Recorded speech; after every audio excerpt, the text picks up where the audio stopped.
Hey yogis and yoginis, Ashley Josephine here. Today I'm going to offer up some different options for you in exploring and discovering open twists. So what do I mean by open twists?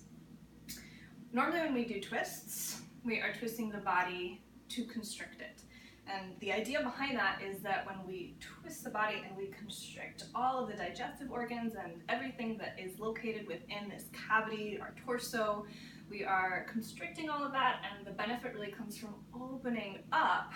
When you open back up from the twist, fresh blood flows through. They say that that rush of fresh blood through the veins helps release and wash away any toxins that might have been built up along the arteries, the veins, wherever that blood is flowing through. Whether or not that can be scientifically proven or debunked, I'm not really worried about that right now, because that's not what we're going to be focusing on. There are benefits to twisting and constricting the body and opening back up. But what I want to introduce to you today is the opposite. The twisting the other way, where the instructor might come and tell you, hey, twist the other way, you're going the opposite direction of where everyone else is. And that might be true. You might be going the opposite direction that everyone else is going. But that's okay, as long as you understand the intention behind it. There isn't a wrong way to twist in the sense that if everybody's going this way and you're going this way, you're wrong. Not true, you're just going to be getting a different benefit. So what is that benefit?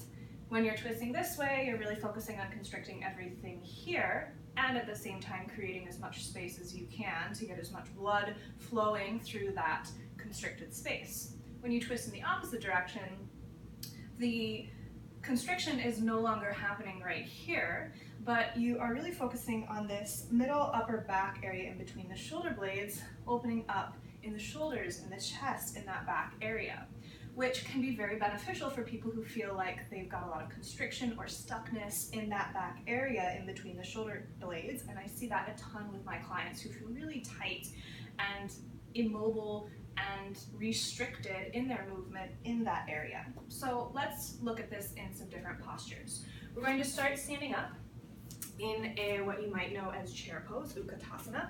I'm going to turn to the side so that you can see this. So bring the weight back into your heels, sink your hips low like you're going to sit in a chair, reach your arms up overhead. Now in a traditional twist, you'd probably be cued to bring your hands to heart center and take the left elbow, say, to the outside of the right thigh. And you can do that, and you're squeezing everything in the middle, and at the same time trying to lift and create strength.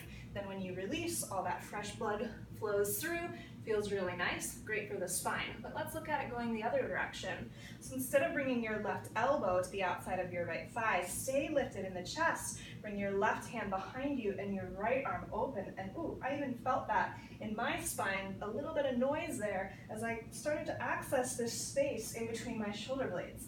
The trick is here, you want to keep your hips straight and forward. We're not twisting from the hips, we're not accessing the lower back here. We're really trying to isolate and work into this upper back, middle back area.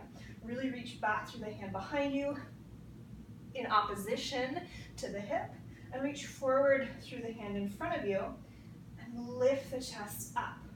Most importantly, remember to breathe. Now you've got a little bit more openness here that we didn't have when you're doing the normal twist, so feel the belly expand and get that breath all the way up into the chest. Take another big breath in and out. You can come back to center and then try the other side to open things up. So some areas that you might want to be aware of. First, the hips. Are you keeping the hips pointing forward? Second, are you continuing to lift up through the chest so you're not hunched over? And third, are you reaching equally out through both fingertips so you're not leaning too far back or way too far forward, but you're really expanding from the center and breathing all the way up into the chest. Take another big breath in and out, and come back to center. And then let's take a seat for a moment. So that's one way to experience that twist. You can practice it at home. You can incorporate this into your practice at the studio. When the teacher cues you to twist in one direction, twist in the other direction. And if they say, hey, twist the other way, say, no thanks, I'm going to twist this way today. Secret tip for those of you that are interested in prenatal yoga, twisting open is a really great modification for any closed twists or the more traditional twists that you would see in a class. So you want to avoid twisting when you're pregnant. but you can twist open and really get into the chest as long as your hips stay square and you're not moving from the core and the hips.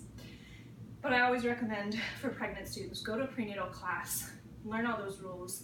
If you've practiced yoga before, then hop into your other classes and modify the postures that the yoga instructor calls so that you have a good firm foundation of where you're coming from. Let's try a seated twist variation. So I'm going to have you bring your legs out in front of you.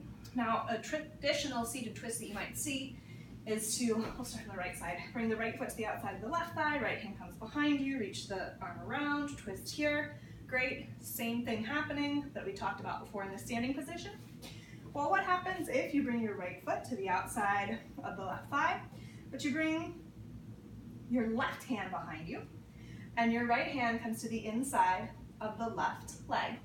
Then you lift up through the chest, and you pull subtly, not forcefully, that back shoulder behind you as you lift up.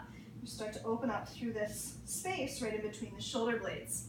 Now again, you want to try and keep the hips forward towards the front of the room.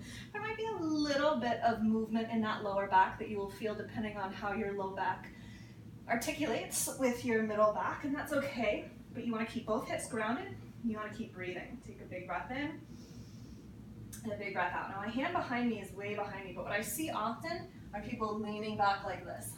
If you can, keep your hand as close to your low back as you can so that you can stay straight up, and if you know you can stay straight up, then you can take that hand back there. Let's try the other side. So now the left leg is going to come to the outside of the right thigh. Right hand is going to come behind us as close to the low back as you can, and that left arm is going to come to the inside of the leg. And then you're going to lift up. So you're going to get the most benefit from this the taller you sit. And you want to stay grounded in the sit bones. In this particular posture on this side, the left sit bone is going to want to lift up. Keep pressing that left sit bone down. Keep lifting the chest away from the sit bones. Keep breathing all the way up into the chest and feel like that breath is expanding into your back right in between the shoulder blades. Draw the shoulder blades almost in towards each other so you can broaden across the collarbone. And take another big breath in and a big breath out. I get excited about this because I'm doing it and it feels really good for me too. All right, let's release. Ooh, and even on that release, I felt some movement happening there in the upper back. So the one last one I want to show you is another common twist that you'll see. It's from a standing lunge. You can do it with the knee down or the knee lifted. I'll do it with the knee lifted, but of course you can have the knee down at any time. So typically you'll see hands together at heart center, hinge forward, bring the elbow to the outside of the thigh. We're going to twist open today. So instead, from a crescent lunge, that left hand is going to come back behind you, right arm is going to open forward, and now you've got this open twist. This becomes a little bit more difficult because your hips are going to want to move with you, and it feels really weird because the lunge has you squared up and the hips working so that that left hip is moving forward, but now you're turning towards that left hip and trying to open the rest of the body, but keep the left hip in opposition, moving in the opposite direction. And that's what's really going to help you get that twist in the upper spine. Keep the shoulders soft and remember to breathe. If you need to, you can keep the knee down. In fact, sometimes keeping the knee down gives you a better understanding of what's really working because you're not worried so much about balance and strength and falling over. So take another big breath in, and then we'll switch sides, come back to center. Bring the other leg in front. Start in your crescent lunge, knee up, knee down, your choice. Take a big breath in. Now the right hand is going to come back, the left hand comes forward.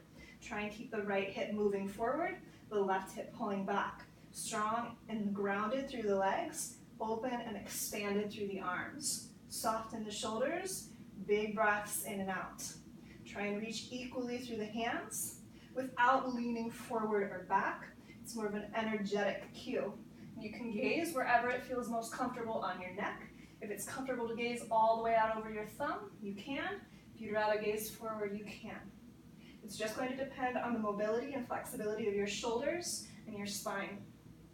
Take another big breath in, come back to center, and come on down.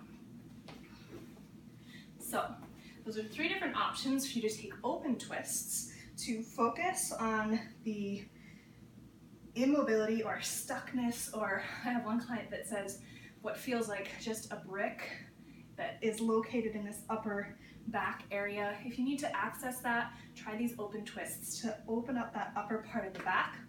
Let me know how it goes. You can always email me, ask me questions, reach out to me on Facebook, or leave comments here on YouTube.